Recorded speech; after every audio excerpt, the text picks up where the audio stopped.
اعوذ باللہ من الشیطان الرجیم بسم اللہ الرحمن الرحیم السلام علیکم ورحمۃ اللہ وبرکاتہ۔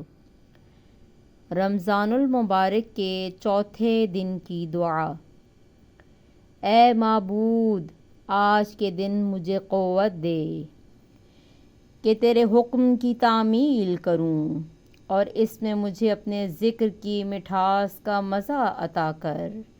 آج کے دن اپنے کرم سے مجھے اپنا شکر ادا کرنے کی توفیق دے، اور مجھے اپنی نگہداری اور پردہ پوشی کی حفاظت میں رکھ۔ اے دیکھنے والوں میں زیادہ دیکھنے والے، اللہم صلی علی محمد و آل محمد وعجل فرجہم۔